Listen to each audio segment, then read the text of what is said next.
ಇಲ್ಲಿ ಬಂದಾಗ ನಾವು ಅಂದ್ಕೊಂಡಿದ್ದು ಏನೋ ಒಂದು 10-15 ನಿಮಿಷ ಅಥವಾ ಅರ್ಧ ಗಂಟೆ ಒಳಗಡೆ ಕಾರ್ಯಕ್ರಮ ಮುಗಿಯುತ್ತೆ ಅಂತ ಅಂದ್ಕೊಂಡು ಸುದೀರ್ಘವಾಗಿ ಅಂದಾಜು 2.5-3 ಗಂಟೆ ಕಾಲ ಅದ್ಭುತವಾದ ಮಾಹಿತಿ ಕೊಟ್ಟಿದ್ದಾರೆ.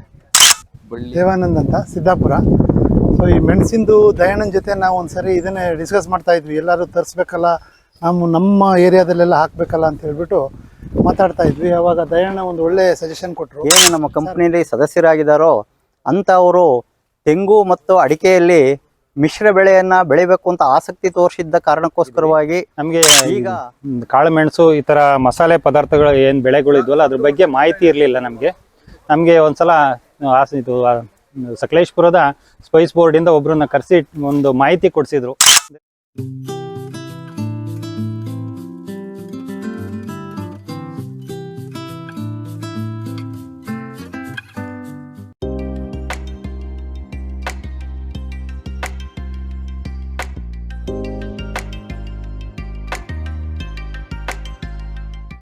ನಮಸ್ಕಾರ, ನನ್ನ ಹೆಸರು ಯೋಗಾನಂದ್ ಅಂತೇಳಿ.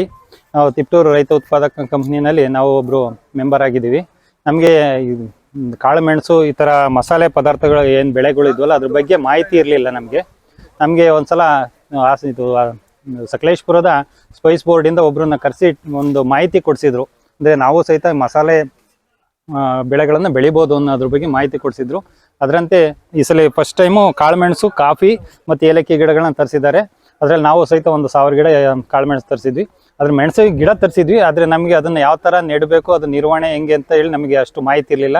ಅದರಿಂದ ನಮ್ಮ FPO ಕಡೆಯಿಂದ ನಮ್ಮ ತಿಪ್ಟೂರು ತೋಟಗಾರಿಕೆ ಇಲಾಖೆ ಅಧಿಕಾರಿಗಳಾದಂಥ ಚಂದ್ರಶೇಖರ್ ಇರ್ಬೋದು, ನವೀನು ಮತ್ತು ಶಮಂತ್ ಅವ್ರನ್ನ ಇಲ್ಲಿ ಕರೆಸ್ಬಿಟ್ಟು ಇವತ್ತು ಒಂದು ಪ್ರಾಕ್ಟಿಕಲ್ಲಾಗಿ ನಾವು ಒಂದು ಗಿಡನ ಗುಂಡಿ ತೆಗೆಯೋದ್ರಿಂದ ಹಿಡಿದು ಗಿಡ ನೆಡೋದು ಮತ್ತು ಅದನ್ನು ಯಾವ ಥರ ನಿರ್ವಹಣೆ ಇರ್ಬೋದು, ಗೊಬ್ಬರಗಳ ಮೇಂಟೆನೆನ್ಸ್ ಇರ್ಬೋದು, ಮತ್ತು ಅದರ ಮುಂದೆ ಬರ್ತಕ್ಕಂಥ ರೋಗ ಕೀಟಗಳ ಬಾಧೆ ಬಗ್ಗೆ ಬಹಳಷ್ಟು ಚರ್ಚೆ ನಡೀತು. ಎಲ್ಲ ರೈತ ಬಾಂಧವರಿಗೆ ನಮಸ್ಕಾರ.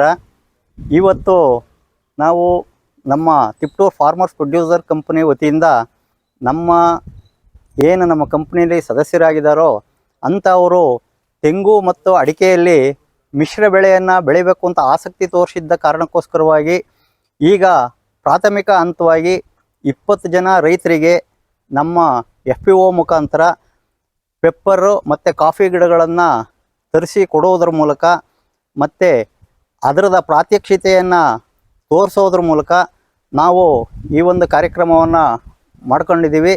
ಅದೇ ರೀತಿ ನಮ್ಮ FPOದಲ್ಲಿ ಮುಂದುವರೆದು ಇನ್ನು ಉಳಿದಂಥ ರೈತರಿಗೂ ಸಹ ಯಾವುದೇ ಸಸಿಗಳಾಗಲಿ ಗೊಬ್ಬರ ಆಗಲಿ ತರಿಸ್ಕೊಡೋವಂಥ ವ್ಯವಸ್ಥೆಯನ್ನು ಮಾಡ್ತಿದ್ದೀವಿ. ಈಗಾಗಲೇ ನಮ್ಮಲ್ಲಿ ರಾಸಾಯನಿಕ ಗೊಬ್ಬರ ಮಾರಾಟಕ್ಕಿದೆ. ಬೇರೆ ಹೊರಗಡೆ ಅಂಗಡಿಗಳಿಗಿಂತಲೂ ರಿಯಾಯಿತಿ ದರದಲ್ಲಿ, ಸಬ್ಸಿಡಿ ದರದಲ್ಲ, ರಿಯಾಯಿತಿ ದರದಲ್ಲಿ ನಾವು ಗೊಬ್ಬರವನ್ನು ಸಹ ರೈತರಿಗೆ ಸರಬರಾಜು ಮಾಡ್ತಿದ್ದೀವಿ.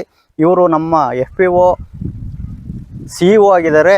ಇವರು ಸಹ ನಮಗೆ ಒಳ್ಳೆ ಸ್ಪಂದನೆಯಿಂದ ಎನಿ ಟೈಮ್ 24 ಅವರ್ಸು ಕೆಲಸದಲ್ಲಿರ್ತಾರೆ.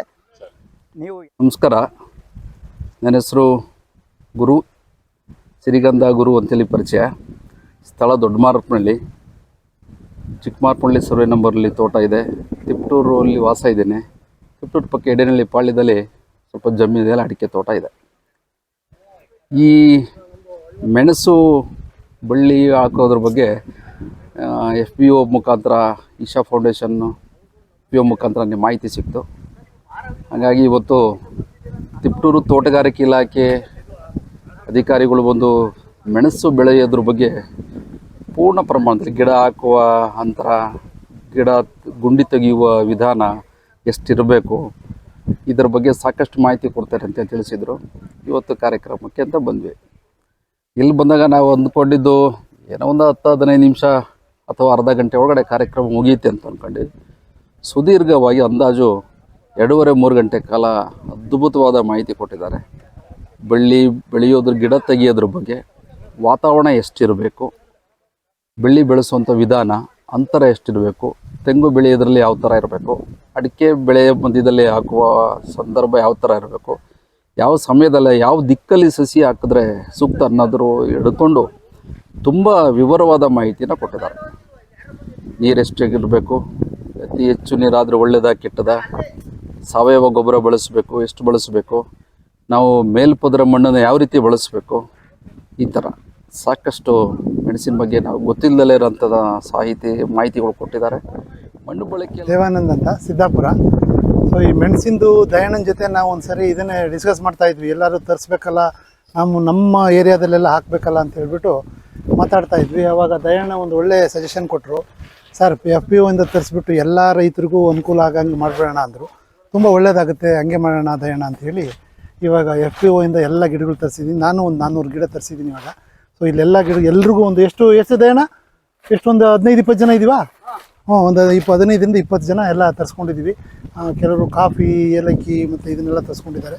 ಆಮೇಲೆ ಎಲ್ರಿಗೂ ಒಂದು ಒಳ್ಳೆಯದೇ ಆಗಿದೆ. ಯಾಕೆಂದರೆ ಒಬ್ಬೊಬ್ಬರೇ ಇಂಡಿವಿಜುವಲಾಗಿ ಹೋಗಿ ತರೋದಕ್ಕಿಂತ ಗ್ರೂಪಲ್ಲಿ ತರಿಸ್ಕೊಂಡು ಎಲ್ಲ ನಮ್ಗೆ ಎಷ್ಟೆಷ್ಟು ಬೇಕೋ ಅದನ್ನೆಲ್ಲ ಮೊನ್ನೆನೇ ಎಲ್ಲರಿಗೂ ಗಿಡಗಳನ್ನೆಲ್ಲ ಕೊಟ್ಟರು.